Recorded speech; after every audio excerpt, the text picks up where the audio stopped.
Hello there. My name is Finian Kannegiesser. I'm a student parishioner at St. Thomas Aquinas, but I'm also a convert to the Catholic Church. Now because of this, I get asked all the time by people, Finn, why did you join the Catholic Church? What's your conversion story? Now, I don't have time today to tell my whole conversion story, but Father Kyle has asked me to make a brief video just kind of explaining what drew me to the Church. Now, I think if you ask any convert, including myself, what caused them to convert, the simplest answer is, of course, the Eucharist. It's the source and summit of all Christian teaching. It's the body and blood of Jesus Christ. Of course that's going to be the reason in the end why anyone would join the Catholic Church. But, I think you can watch a million videos on the Eucharist, and you should, but I want to explain, what things kind of drew me to the Eucharist as someone on the outside looking in.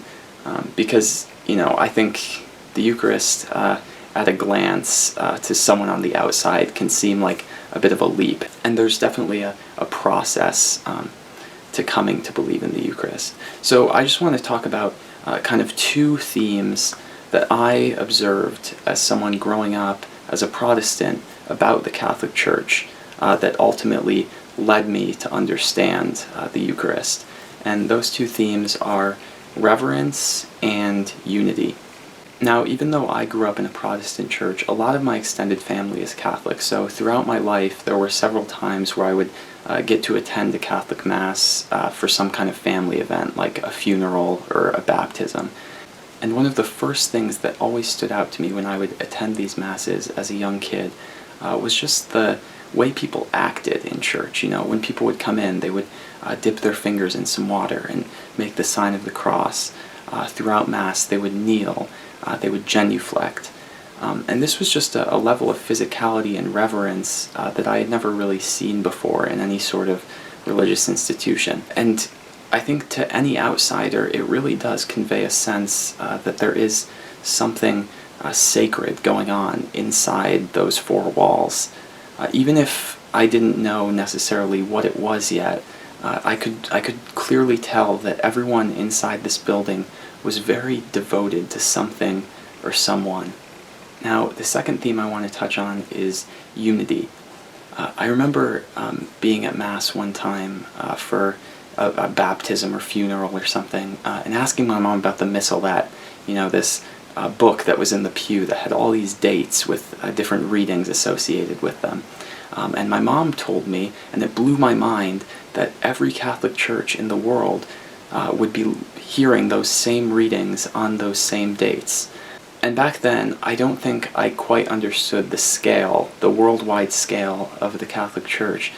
But, I had seen Catholic churches around. I knew it was a big institution, and it really struck me how the same readings were being read to such a large group of people, and how this celebration that I was witnessing was being celebrated in the same way elsewhere.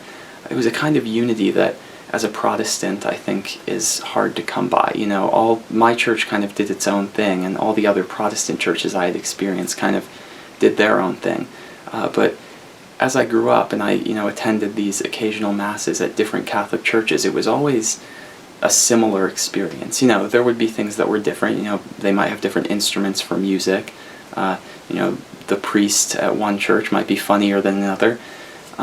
But the base liturgy was always the same, and that unity really impressed me. So how do these two themes of reverence and unity connect to the Eucharist? Well, I think it should be pretty clear. It has been almost 2,000 years since Jesus Christ first walked the earth with his disciples.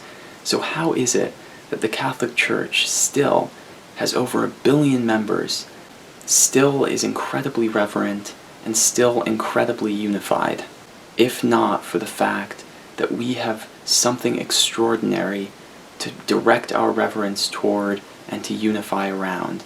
That something, of course, is the Eucharist, the body and blood of Jesus Christ, and the reason that I am Catholic. Thank you for listening.